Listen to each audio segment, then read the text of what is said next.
padroeira de um povo a lutar,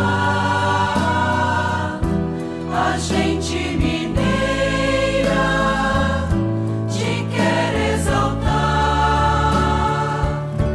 não só lá na serra. Amado irmão, amada irmã, saúde e paz, vivendo hoje a alegria bonita de celebrarmos o título de Nossa Senhora Auxiliadora, auxiliadora dos cristãos, como suplicamos e de fato nos auxilia.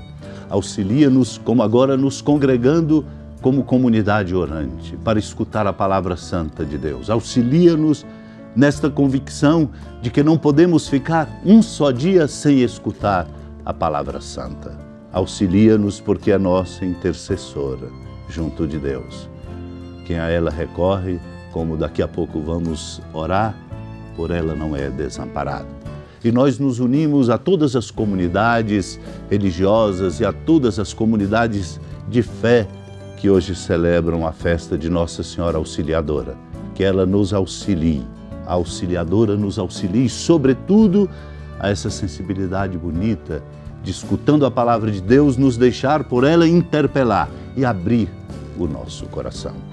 Deus nos ajude. Vamos juntos agora, congregados ao seu redor, como irmãos e irmãs, de longe e de perto, num coração só, escutar a palavra que nos interpela hoje. Naquele tempo, começou Pedro a dizer a Jesus: eis que nós deixamos tudo e te seguimos. Respondeu Jesus: em verdade vos digo, quem tiver deixado casa, irmãos, irmãs, mãe, pai, filhos, campos, por causa de mim e do Evangelho, receberá 100 vezes mais agora, durante esta vida, casa, irmãos, irmãs, mães, filhos e campos, com perseguições, e no mundo futuro, a vida é eterna. Muitos que agora são os primeiros serão os últimos, e muitos que agora são os últimos serão os primeiros. Amado irmão, amada irmã, ecoa no coração de Pedro o diálogo de Jesus com aquele moço, a quem ele diz: uma coisa te falta. Depois de ele ter testemunhado a Jesus, que desde a juventude sempre procurara cumprir, na verdade, os mandamentos. Conhecedor dos mandamentos, é chamado por ele, Cristo, a uma generosidade maior. A generosidade que nos faz capazes de partilhar, de abrir mão, de considerar o outro como mais importante. Esse é o nosso desafio, porque o coração humano, em razão de disputas, de necessidades, sempre tende a considerar-se a si próprio como mais importante.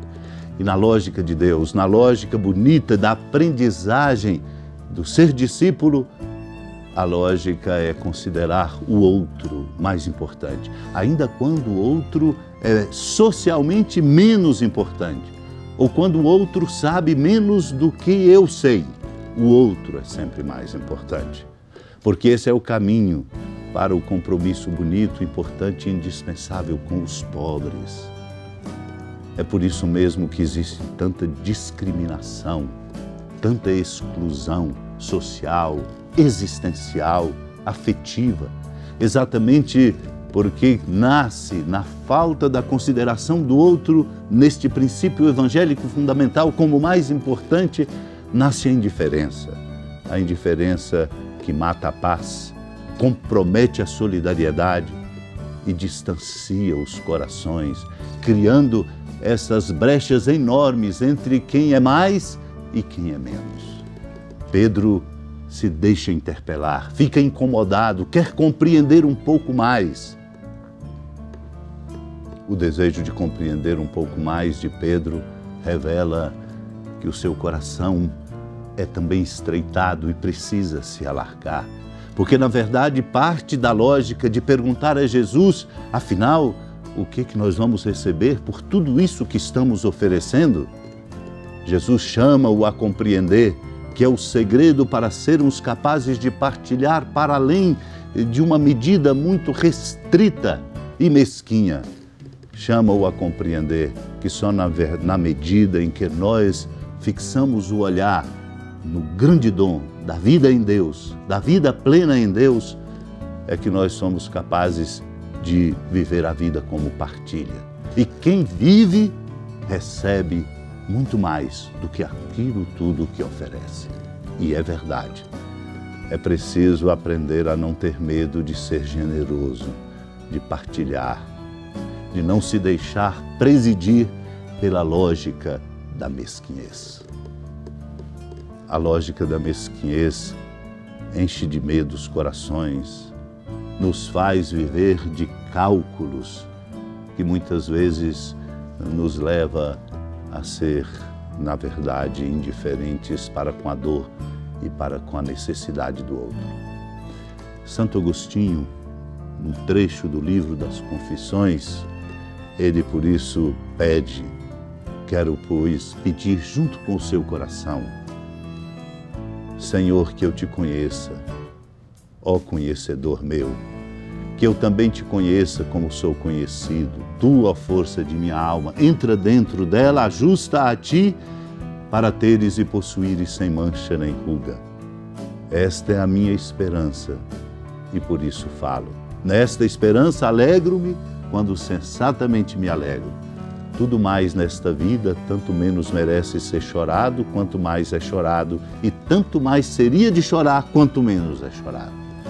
Eis que amas a verdade, pois quem a faz chega-se à luz. Quero fazê-la no meu coração, diante de ti em confissão, com minha pena, diante de muitas testemunhas. A ti, Senhor, a cujos olhos está nu o abismo da minha consciência. Ao dizer assim, nossos corações se abram ao amor de Deus. Abertos nossos corações ao amor de Deus, nós possamos por Ele ser tocados. E não nos falte a coragem de viver a generosidade. Vale a pena ser generoso. Peçamos essa graça. Senhora da piedade, Mãe Virgem do Cristo Deus. Lembrai-vos, ó piedosíssima Virgem Maria, que nunca se ouviu dizer que alguém daqueles que, tendo recorrido à vossa proteção, implorado a vossa assistência e reclamado o vosso socorro, tenha sido por vós desamparado. Animado com igual confiança, a vós recorro, ó Virgem das Virgens, e gemendo sob o peso dos meus pecados, me prostro a vossos pés. Não desprezeis as minhas súplicas, ó Mãe do Verbo encarnado, mas dignai-vos de as ouvir propícia e de me alcançar o que vos peço. Amém. Feliz padroeira de um povo a lutar, a gente mineira te quer exaltar,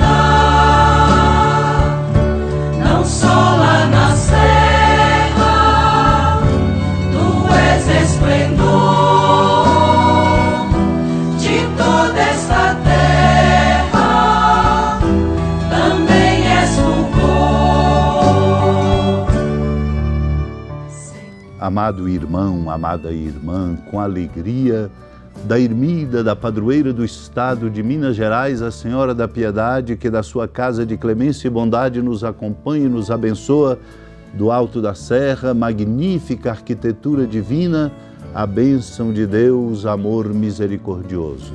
Pai, Filho e Espírito Santo, desça sobre sua família, sustente sua vida, fecunde o caminho missionário de nossa igreja, para sermos uma igreja hospitaleira e misericordiosa, e nos encha de sabedoria, permanecendo conosco para sempre. Amém. Feliz padroeira